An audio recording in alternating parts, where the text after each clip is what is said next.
오늘 우리가 함께 보실 하나님의 말씀은 요한복음 3장 22절에서 30절까지 말씀입니다. 신약성경 146페이지 전으로 있습니다. 요한복음 3장 22절에서 30절까지의 말씀을 저와 여러분이 한 절씩 번갈아가며 교독하겠습니다. 그 후에 예수께서 제자들과 유대 땅으로 가서 거기 함께 유하시며 세례를 베푸시더라.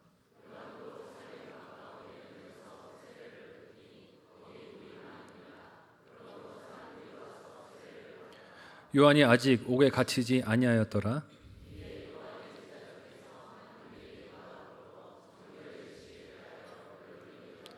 그들이 요한에게 가서 이르되 랍비여 선생님과 함께 요단강 저편에 있더니 곧 선생님이 증언하시던 이가 세례를 베풀매 사람이 다 그에게로 가더이다.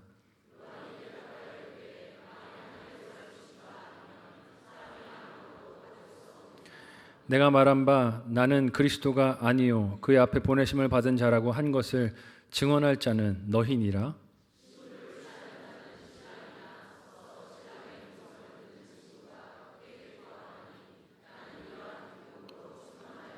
다 함께 읽겠습니다. 그는 흥하여야 하겠고 나는 쇠하여야 하리라 하니라. 아멘. 함께 읽은 오늘 본문의 말씀을 가지고 사명을 따르는 인생이란 제목으로 말씀 나누도록 하겠습니다. 긴 명절 기간 보내왔습니다. 좋은 시간도 있으셨겠지만 힘든 순간과 어려운 사건들 또 만남들도 있었으리라고 생각이 됩니다. 여러분, 명절 기간에 오랜만에 가족들 만나면 뭐가 가장 힘들고 어려우십니까? 지난 시간 속에서 처리되지 못했던 일들이나 상처 혹은 관계의 껄끄러움이 또 그 한 부분, 어려움의 한 부분을 차지할 것이고 다른 한 부분은 이게 아닐까 싶습니다. 한번 따라해 보시겠어요? 비교. 전부 다 고개를 끄덕끄덕. 명절 기간에 가족들을 만날 때 힘든 것 중에 하나는 이 비교가 아닐까 하는 생각이 들어요. 인간은 본능적으로 남과 나를 비교하면서 나의 존재 가치를 가늠하려고 합니다. 그렇기 때문에 이 비교에서 벗어나 자유로울 수가 없어요. 비교하고 싶지 않아도 어느새 내 자신이 남과 나를 비교하고 있는 모습을 만나곤 합니다. 안 하고 싶어도 그렇게 되는 거예요. 저 사람과 나를 볼 때 저 사람에게 있는 것, 없는 것, 그것을 나와 저 사람을 대해보면서 비교를 하게 됩니다. 의지와 노력으로 벗어나 보려고 해도 애써도 이게 잘 되지가 않죠. 명절에 우리가 경험하는 비교들 어떤 것들이 있습니까? 형제 사이에서는 오랜만에 형제들이 만났을 때 서로 능력을 비교하게 되죠.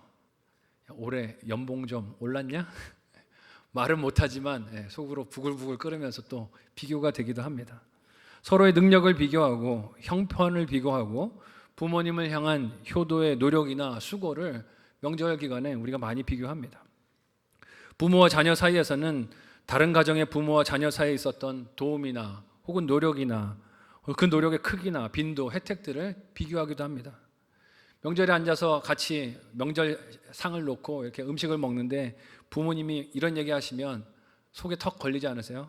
야, 옆집에 누구는 지난 여름에 자녀들이 보내줘서 태국 갔다 왔다더라. 이빨을 꽉 깨물게 되는 거죠. 이 얘기를 밥 먹는 자리에서 왜 하시나.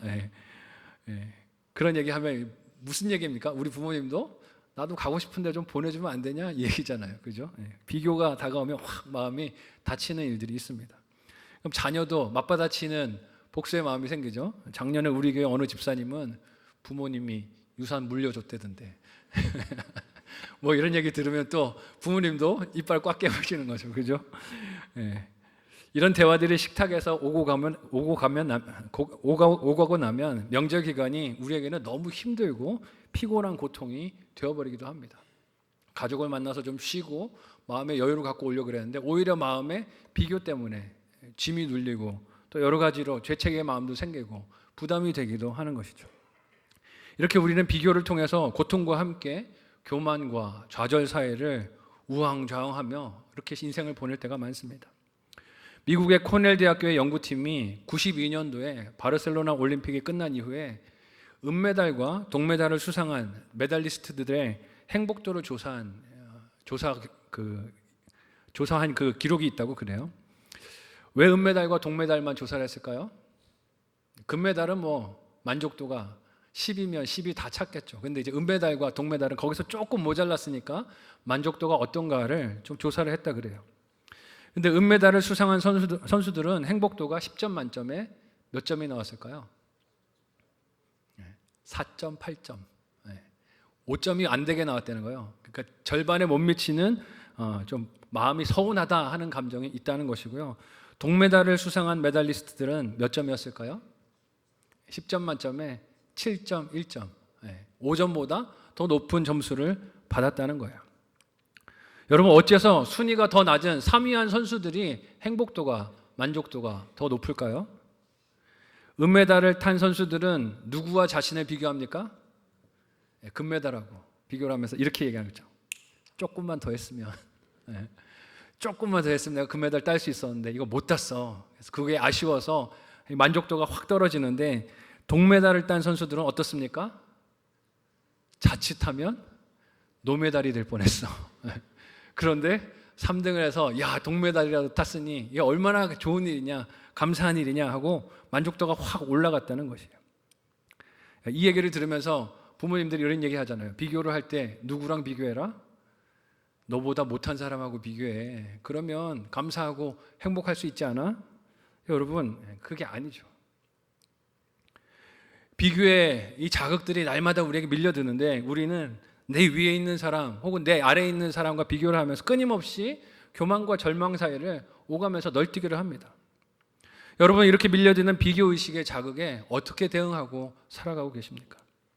그 비교가 내 형편에 대한 교만을 주든 혹은 반대로 낙심과 불만을 주든, 우리는 그 비교 속에서 나의 위치와 정체성을 평가하려 하고 거기에 영향을 주고받을 때가 많습니다. 오늘 본문에 나오는 세례 요한은 자신을 따르던 제자들에 의해서 그 비교의 도마 위에 올라가게 됩니다. 비교를 따르게 하는 자극이 세례 요한에게 찾아온 것이죠. 하지만 세례 요한은 그 자극 앞에 어떻게 자기의 정체성을 확인하며 반응을 합니까? 이 비교라는 끝을 알 수 없는 공격과 유혹이 날마다 우리의 삶에 찾아오는 이 인생 속에서 우리는 이 말씀을 통해 어떻게 사명을 따르는 길로 걸어갈 수 있을까요? 두 가지로 생각해 보기를 원합니다. 첫 번째로, 비교는 나 자신을 삶의 주인으로 삼은 현상이라는 것을 잊지 말아야 합니다. 오늘 본문은 예수님께서 밤중에 찾아온 니고데모에게 거듭나야 하나님의 나라를 볼 수 있다, 그 하나님 나라를 가르치신 이후에 이어지는 내용입니다. 니고데모는 예수님을 하나님께로부터 온 선생님으로 알았지만 그가 안다고 생각했던 예수님에 대한 지식은 온전한 것이 아니었습니다. 잘못된 것이었죠. 이를 예수님은 거듭나야 볼 수 있는 것이라고 말씀하셨어요. 그러면서 복음은 여전히 죄에 머물러 있는 생각과 가치관으로는 볼 수 없고 성령으로 새 생명을 받는 거듭남을 통해서만 보고 믿을 수 있는 것임을 말씀하셨습니다. 그리고 오늘 본문에서 이 일을 행하시는 거예요. 함께 22절 말씀을 한 목소리로 읽어보도록 하겠습니다. 같이 읽습니다. 시작. 그 후에 예수께서 제자들과 유대 땅으로 가서 거기 함께 유하시며 세례를 베푸시더라. 아멘. 예수님께서 뭘 베푸셨습니까? 세례를 베푸셨어요. 이제까지 보이셨던 이적과 가르침에서 더 나아가셔서 예수님이 세례를 베푸십니다. 사복음서에서 예수님이 세례를 베푸셨다는 장면은 오직 오늘 본문에만 등장하고 있습니다. 이는 거듭나야 하나님의 나라를 볼 수 있다고 하신 예수님의 말씀과 이어져 있는 걸 알 수 있어요. 그러니까 거듭난다는 것, 세례를 통해서 예수 그리스도와 더불어 죄인인 내가 주와 함께 죽고 부활하신 예수와 함께 사는 거듭남의 신앙 고백이 세례인데, 이 세례를 통해서 하나님 나라를 봐야 한다는 것을 예수님의 사역으로 보여주신 것이죠.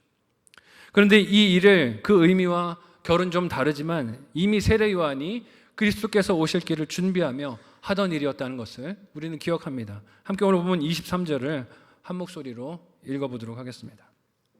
같이 읽습니다. 시작. 요한도 살렘 가까운 에논에서 세례를 베푸니 거기 물이 많음이라. 그러므로 사람들이 와서 세례를 받더라. 아멘. 예수님께서 세례를 베풀기 시작하셨던 그때 세례 요한도 계속 세례를 베풀고 있었습니다. 자신이 하던 사역을 멈추지 않고 지속하고 있었어요.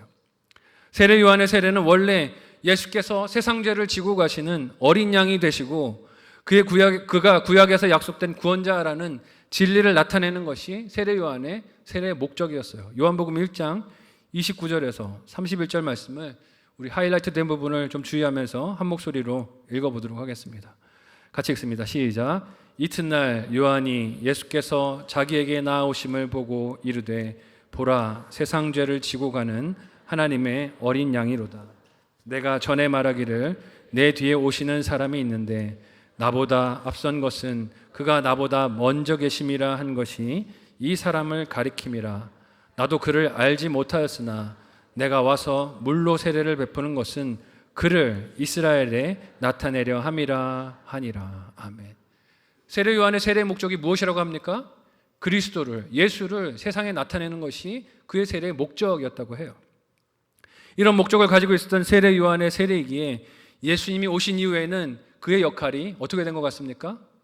이제는 끝났죠. 약속하신 그분이 오셨으니 끝난 것 같습니다. 그런데 오늘 본문은 예수님의 세례와 세례 요한의 세례가 함께 공존하던 시기가 있었다라고 말하고 있어요. 세례 요한은 왜 예수님께서 오셨음에도 그가 하던 세례의 일을 지속했던 것일까요? 비교하는 일에 호기심과 경쟁심이 본능적으로 발동하는 사람의 눈에는 이렇게 겹치며 대조되는 사역의 모습이 어떻게 보입니까? 서로 대결하는 걸로 보여요. 서로 경쟁하는 것으로 보입니다. 누가 더 많은 사람을 모으고 누가 더 많은 영향력을 끼치는지를 비교하는 승부로, 누가 이길 것인지 누가 질 것인지를 알고 싶은 호기심으로 이 사역을 보게 됩니다. 그러나 세례 요한이 자기의 사역을 지속했던 것은 그런 경쟁심이나 비교의식 때문이 아니었을 거예요. 이는 이어지는 본문에서 세례 요한이 자기의 정체성을 제자들에게 가르치는 모습에서 확인이 됩니다. 24절은 요한이 여전히 그의 사역을 이어가던 상황이 아직 요한이 옥에 갇히지 않았던 시기였기 때문이다 라고 말하고 있어요. 이는 세례 요한이 사역을 이어갔던 이유가 그 자신에게 있지 않고 하나님께서 멈추라는 확인을 주시기 전까지는 어떻게 한 거예요? 계속 그가 하던 사역을 유지하며 충성하고 신실했다는 것을 알 수 있습니다. 하나님이 그만이라고 하시기 전까지는 그가 이전에 받았던 명령을 그대로 준수하고 순종하고 있었다는 것이에요. 말씀이 없으니 멈추지 않은 것입니다. 예수님께서 오셔서 자신이 하던 일과 겉으로 볼 때는 똑같아 보이는 세례를 베푸시고 그 사역에 세례 요한을 따르던 제자들과 많은 사람들이, 무리들이 떠나가서 동참을 했지만 세례 요한은 멈춰 사인을 하나님이 주지 않으시니 묵묵하게 자기의 역할에 순종하고 있었던 거예요.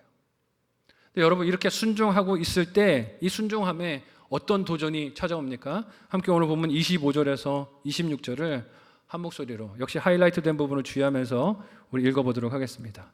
같이 읽습니다. 시작. 이에 요한의 제자 중에서 한 유대인과 더불어 정결 예식에 대하여 변론이 되었더니 그들이 요한에게 가서 이르되 랍비여, 선생님과 함께 요단강 저편에 있더니 곧 선생님이 증언하시던 이가 세례를 베풀매 사람이 다 그에게로 가더이다. 아멘. 세례 요한의 제자들이 한 유대인과 정결 예식에 대해서 대화를 주고받는 상황을 만나게 됩니다. 아마 세례 요한이 회개를 촉구하면서 세례를 베풀었던 일에 대해서 유대인의 정결 규례와 비교하면서 이렇게 비방했던 일, 비판했던 일이 있었던 것 같아요. 항의를 받았던 것 같습니다. 그 논쟁과 변론 중에서 같은 모습으로 사역하고 계시는 예수님의 이야기도 분명히 나왔을 거예요. 그러니 그 얘기를 듣고 제자들이 세례 요한에게 와서 하는 말이 무엇입니까? 세례 요한이 증언했던 나사렛 예수도 그 세례를 베푸는데 사람들이, 여기가 중요해요, 다 그에게로 가더이다 라고 말합니다. 여러분, 여기서 비교하면서 제자들이 사용하는 표현 방식이 무엇입니까? 한번 따라해 보시겠어요? 과장. 과장을 쓰는 거예요. 다 그에게로 가더이다. 다 갔습니까? 아니에요. 생각해 보세요. 전부가 다 예수님께로 간 것은 아니지 않습니까? 다 갔다면 지금 이 제자들이 남아서 세례 요한에게 말을 하고 있는 이 사람들은 왜 안 갔습니까? 안 간 사람들도 있었고 오늘 말씀을 보면 세례 요한이 베푸는 세례를 받는 사람들도 있었어요. 그런데 제자들이 과장하는 거죠. 다 그에게로 가더이다. 여러분, 누가 여러분에게 오셔서 교인들이 다 이렇게 얘기합니다 라고 하면 어떻게 들어야 됩니까? 당신이 그렇게 생각하시는고요. 그래서 들으시기를 바랍니다. 저에게 오셔서 그렇게 얘기하시는 성도님분들이 꽤 계세요. 목사님, 성도들이 다 이렇게 얘기합니다. 제가 어떻게 들어야 될까요? 집사님이 그렇게 생각하시는군요. 새겨서 좀 들어야 돼요. 이 과장하는 표현에서 세례 요한의 제자들이 불편한 심정을 갖고 있음을 느낄 수가 있습니다. 왜 세례 요한의 제자들은 예수님께 사람들이 몰리는 것이 불편했을까요?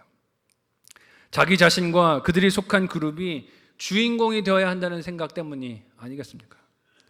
자신들보다 사역의 후발주자로 등장한 예수님께 사람들이 많이 몰리는 것이 불편한 거예요.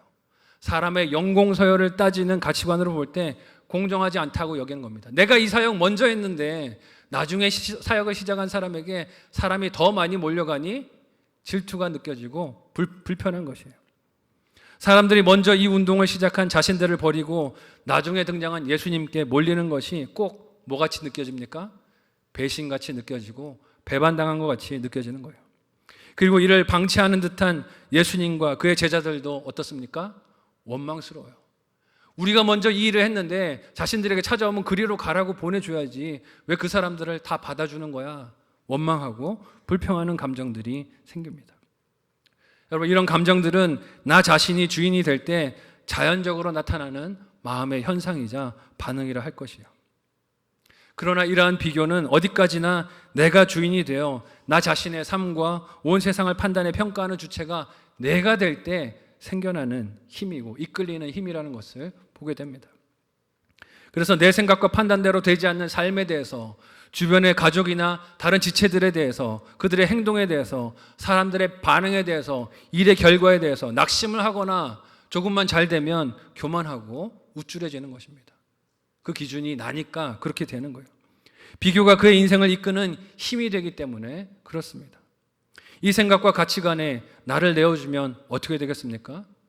비교를 조장하는 말에 발끈하게 됩니다. 그 말에 속아 넘어가서 화를 내고 마음이 교만과 절망을 우왕좌왕하면서 오가게 돼요. 왜 그렇습니까? 내가 어떤 상황에도 주인공이 되어야 하기 때문입니다. 이 비교하는 마음들은 내가 주인공이 되려고 하는, 내가 주인이 되려고 하는 마음의 결과, 현상이라는 것을 잊지 마시기 바랍니다. 생각하고 적용해 보시기를 바라요. 첫 번째 묵상, 적용 질문을 드립니다. 첫 번째 질문은요, 이번 명절에 무너진 비교의 말이나 상처가 있으십니까? 이번 명절에 무너진 비교의 말이나 상처가 있으십니까? 내가 그렇게 무너지는 이유가 무엇일까요? 비교에 내가 무너지는 이유가 뭔지 생각해 보시기 바랍니다. 두 번째로, 건강한 자아는 사명을 따름으로 세워진다는 것을 우리가 기억해야 합니다. 사람들이 전부 다 저쪽으로 갑니다, 저쪽 그룹으로 갑니다 라는 말을 표면적으로만 들으면 어떻습니까? 함께 서운하고 함께 분노하고 배신감에 치를 떨어야 할 것만 같습니다. 우리 인생의 시시때때로 이런 유혹과 시험들이 교묘하고 은밀한 길로, 말들로 찾아옵니다. 되게 이런 말들로 찾아와요. 저도 자주 듣는 말인데요, 당신에게만 하는 말인데요, 이런 말로 서두를 열면서 찾아와요. 혹은 이런 말로도 찾아옵니다. 이 말을 목사님께 할까 말까 망설였는데요, 생각해서 합니다. 이렇게 해요, 보통. 그리고 또 이렇게도 말을 합니다. 이런 말을 해도 되나 안 되나 모르겠네요. 그런데 해드려야 될 것 같아요. 이런 말로 찾아와요. 나를 위하는 척, 나를 걱정하는 척, 포장지를 씌워서 찾아옵니다. 이런 말들이 들릴 때면 마음의 파수꾼을 든든하게 세우시기를 바랍니다. 이어서 무슨 말이 찾아옵니까? 비교를 부추기는 말이 찾아와요. 누가 목사님 욕하더라고요, 누가 뒤에서 뭐라 하더라고요 하면서 걱정해서 하는 말이에요 하고 비교하는 말이 찾아옵니다. 시험이 찾아와요. 곧 비교를 부추기는 자극이 그 힘을 발휘하게 됩니다. 그래서 어떤 때는 이렇게 말씀드리라고 권면하고 싶어요. 할까 말까 망설였는데요, 그럼 이렇게 얘기하세요. 하지 마세요. 망설여지는 말이면 하지 마세요. 확신이 없으시면 하지 말고 좀 참아보세요. 기다려보세요. 그렇게 얘기하는 게 나을 것 같아요. 왜냐하면 해도 될지 안 될지 망설여지는 말은 어떻게 하는 편이 낫습니까? 한번 따라해 보겠습니다. 안 하는 편이 낫다. 안 하는 편이 낫습니다. 세례 요한은 이미 제자들의 입에서 흘러나와 자신의 귀와 마음에 들린 과장과 비교의 말을 듣게 됐습니다. 여기에 오늘 본문에서 세례 요한이 어떻게 응답합니까? 함께 본문 27절을 한 목소리로 읽어보도록 하겠습니다. 같이 읽습니다. 시작. 요한이 대답하여 이르되 만일 하늘에서 주신 바 아니면 사람이 아무것도 받을 수 없느니라. 아멘. 나를 주인으로 삼아서 비교를 자극하고 있는 제자들을 향해 요한은 그들의 시선을 어디로 옮깁니까? 하늘로 옮겨요. 나를 보라고 하는 그 시선을 하늘로 두게 양육을 합니다. 사람이 자신에 대해서 바라볼 것은 남과 비교하면서 공정성을, 공평을 따질 것이 아니라 오직 하나님께서 나에게 주신 것과 그 합당함에만 시선이 가야 한다는 것입니다. 아마 세례 요한의 제자들은 그들 스승의 사역이 더 확장되고 많은 사람들이 몰려드는 밝은 미래를 꿈꾸고 기대했을 거예요. 그러나 세례 요한은 자신이 하는 일과 그 크기, 그 영향력은 오직 하나님께서 원하시는 모습, 하나님이 원하는 시기, 하나님이 원하시는 방법대로 따라갈 뿐이라는 것을 알고 분별하고 있었습니다. 그래서 이어서 하는 말이 무엇입니까? 함께 오늘 보면 28절에서 29절을 한 목소리로 읽어보도록 하겠습니다. 같이 읽습니다. 시작. 내가 말한 바 나는 그리스도가 아니요 그의 앞에 보내심을 받은 자라고 한 것을 증언할 자는 너희니라. 신부를 취하는 자는 신랑이나 서서 신랑의 음성을 듣는 친구가 크게 기뻐하나니 나는 이러한 기쁨으로 충만하였노라. 아멘. 세례 요한은 제자들에게 자신이 받은 사명이 무엇인지를 정확하게 전달합니다. 그것은 먼저 뭐라고 말합니까? 나는 누가 아니에요? 그리스도가 아니다 라고 말해요. 나는 그리스도가 아니야. 세례 요한의 제자들이 왜 예수님을 향하는 많은 사람들의 숫자와 그 영향력에 질투를 했을까요? 그 힘과 사람들의 인정이 내 스승의 것이 되어야 한다라고 생각했기 때문입니다. 주인공이 자기가 되고 싶었던 거예요. 스승을 빙자해서 자신들이 주목을 받고 높아지기를 원했던 것입니다. 그래서 스승도 주인공이 되기를 원했던 겁니다. 그런데 세례 요한은 제자들의 이 질투에 어떻게 반응을 합니까?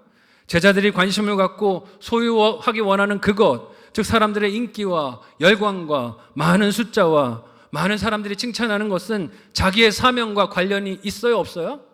없다는 거예요. 관련이 없어. 즉 그것으로 마음이 오락가락할 일이 아니라는 것입니다. 사람들이 나에 대하여 어떤 평가를 하거나 다른 사람과 비교를 하면서 누가 더 중요한가를 저울질하거나 숫자가 많이 모이거나 덜 모이는 차이는 이 땅으로 보냄을 받은 성도의 사명과 그 본질이 아니기 때문입니다. 그래서 세례 요한은 오히려 제자들에게 그들이 증언해야 하는 것은 세례 요한이 그리스도가 아니고 이걸 말해야 된다. 세례 요한이 그리스도가 아니고 그들의 스승 뒤에 오시는 메시아가 계심을 외치는 것이 너희가 내 제자지만 해야 하는 일이다라고 가르칩니다. 그리고 세례 요한은 자신의 사명 감당하는 마음이 어떻다고 합니까? 마치 결혼식장에서 신랑의 친구, 즉 들러리로서 그가 신부를 맞이하여 가정을 맞이하는 그 결혼식을 기뻐하는 그 기쁨으로 충만하다라고 말해요. 여러분, 결혼식에서 신랑의 들러리가 해야 하는 일은 무엇입니까? 딱 한 개밖에 없어요. 따라해 보겠습니다. 기뻐하는 거. 같이 기뻐하는 것밖에 신랑의 들러리가 할 일은 없습니다. 그 언약의 자리에서 함께 기뻐하는 증인으로, 신랑의 친구로 그가 신부를 맞이해서 오래 기다린 가정을 이루고 한 몸을 이루는 것을 기뻐하면서 들러리로 그렇게 서 있으면 자기 역할을 다 하는 것입니다. 근데 여러분, 만약 그 결혼식의 자리에서 신랑의 들러리가 신부를 가로채서 결혼을 빼앗는다 생각해 보십시오. 그 결혼식이 어떻게 되겠습니까? 이거는 잔치자리가 아니라 장례식장이 되는 거예요. 무슨 그런 일이 있을 수가 있습니까? 신랑의 들러리는 들러리로서 기뻐하면 그 역할이 끝나는 것입니다. 세례 요한은 비교의식에 이끌린 제자들이 마치 그런 장면을 기대하고 꿈꿨던 것에 대해 정신이 번쩍 드는 비유로 이야기하고 있는 것이에요. 자신의 사명과 기쁨을 제자들에게 이야기합니다. 세례 요한은 예수님을 향해 많은 무리들이 몰리고 관심이 옮겨가는 것은 당연한 하나님의 섭리이며 자기 사명이라는 확신이 있었습니다. 어떻게 이 확신이 있었을까요? 평소에도 세례 요한은 자기 사명에 붙들려 살았기 때문인 줄로 믿습니다. 사람들의 인기나 시선에 붙들려 산 것이 아니라 자기 사명에 붙들려 살고 있었기에 자기 사명이 무엇인지를 잘 알고 있었어요. 그래서 예수님께서 세례를 주는 사역을 시작하셨어도 아직 자신에게 이를 멈추라는 사인을 하나님이 확실히 주시기 전까지는 그의 사역을 묵묵히 감당했던 것입니다. 세례 요한은 자신이 받은 사명을 제자들의 생각처럼 예수님의 사역과 사명과 비교하거나 저울질하지 않았습니다. 그가 받은 사명은 오직 세례 요한만의 고유한 것이었기에 그는 기뻐할 수 있었어요. 심지어 세례 요한은 그 기쁨으로 자신이 감당해야 하는 사명이 어디까지 이어지는 것이라 오늘 본문에서 말합니까? 함께 마지막 30절을 한 목소리로 읽어보도록 하겠습니다.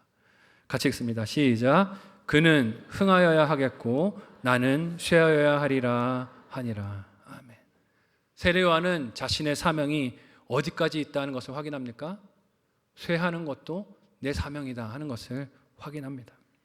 이는 마치 열매를 맺기 위해서 꽃이 져야 하는 것과도 같지 않습니까? 꽃은 꽃의 사명이 있고 열매는 열매의 사명이 있습니다. 우리 삶도 우리 사명도 마찬가지인 줄로 믿습니다. 각자가 받은 사명이 다 다릅니다.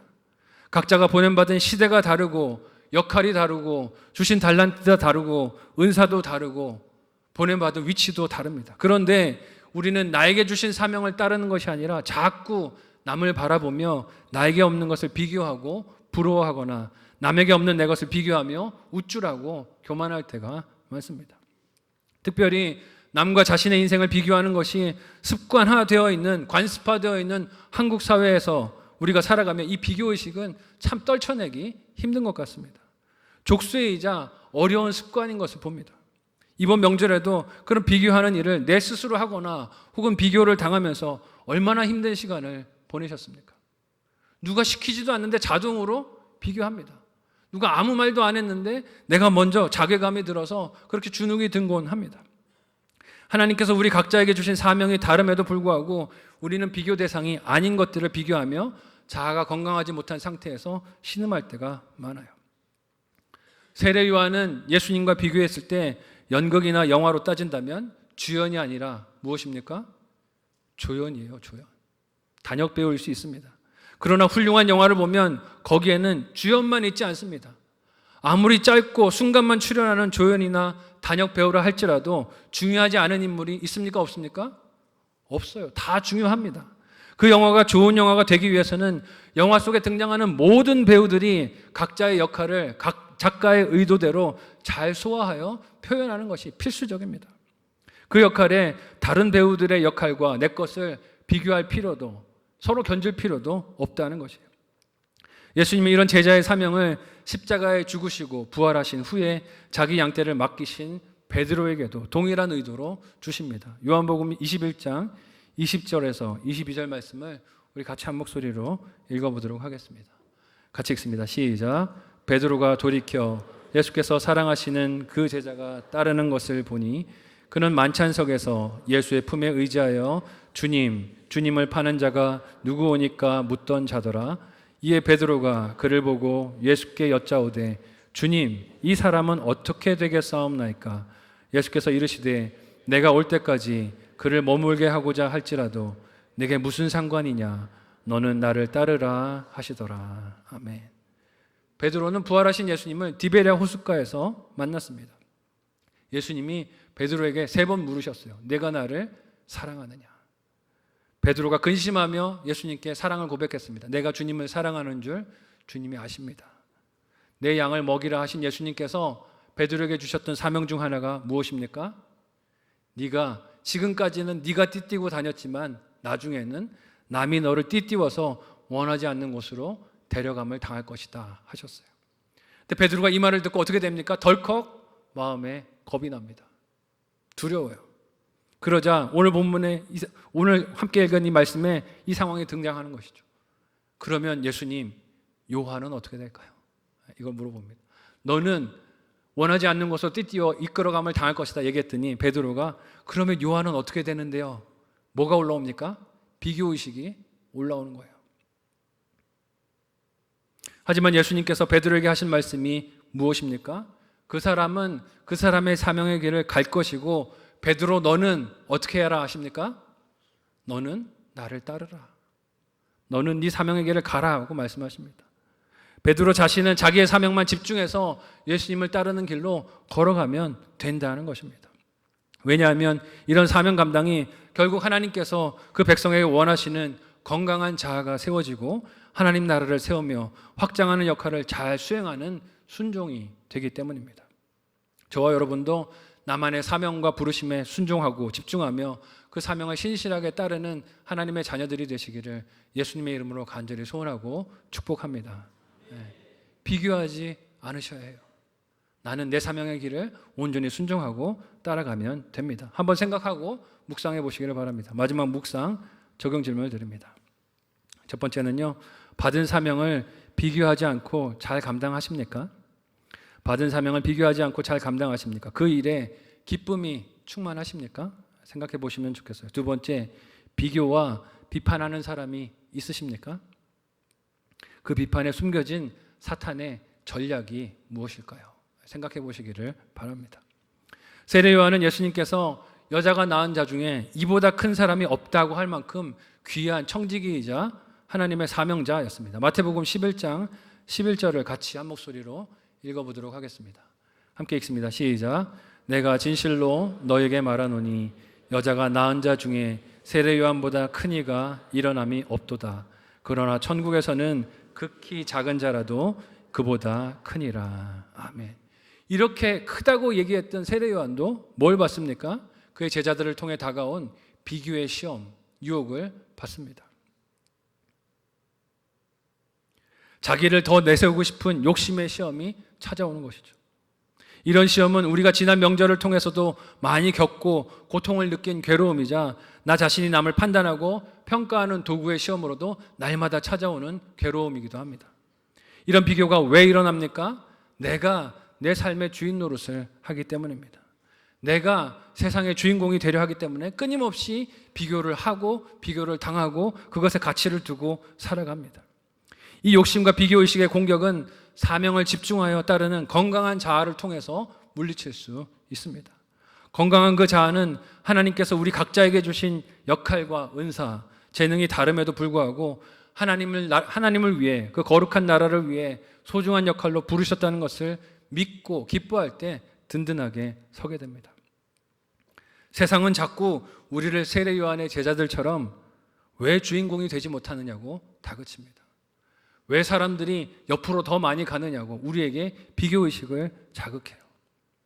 하지만 오늘 말씀에서 우리는 세례 요한을 통해 우리 각자에게 주신 하나님의 사명과 꿈이 얼마나 독특하며 아름다운 것인지를 생각하고 분별하시기를 예수님의 이름으로 간절히 소원하고 축복합니다. 나에게 가장 소중한 사명을 맡겨주셨어요. 그리고 그 부르심을 따라 사는 것은 마치 신랑의 결혼식에 기쁨으로 동참하는 친구와 같이 기쁨과 감격이 넘치는 것입니다.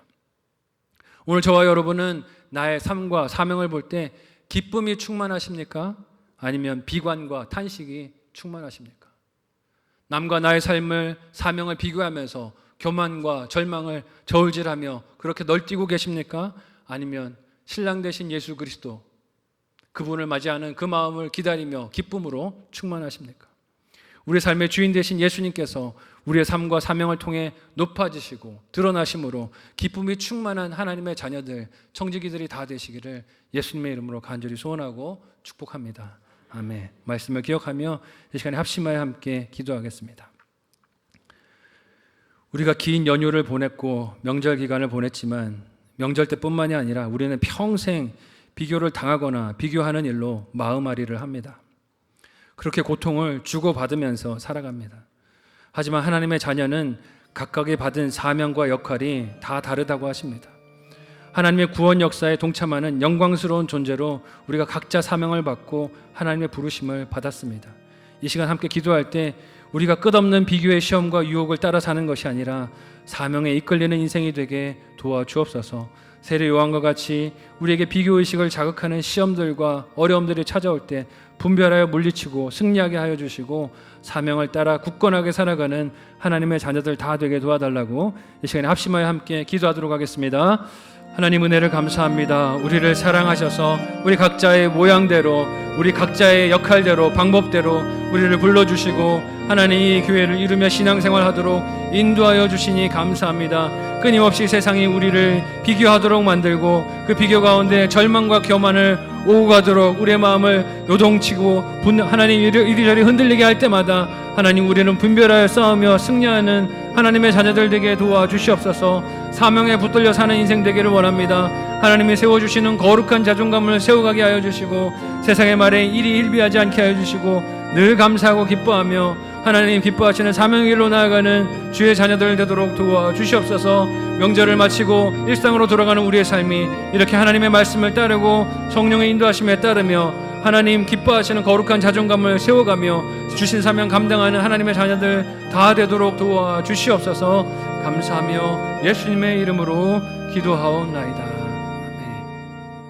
하나님 은혜를 감사합니다. 지난 명절 기간 우리가 수많은 비교를 하고 또 비교를 당하고 마음의 상처와 눌림들이 있었습니다. 그러나 오늘 말씀을 통하여 우리는 비교에 이끌릴 삶이 아니라 사명에 이끌리고 그렇게 따라가야 하는 인생인 것을 보게 하여 주셨으니 사명 따라 담대하게 걸어가는 하나님의 자녀들 되도록 인도하여 주옵소서. 비교를 통하여 내 마음이 교만과 절망을 오갈 때마다 성령 하나님 우리를 인도하여 주시고 말씀에 이끌려 거룩한 자존감을 세우며 하나님의 자녀답게 그렇게 충성하며 승리하는 주의 백성들 다 되게 도와주시옵소서. 감사하며 예수님의 이름으로 기도하옵나이다. 아멘.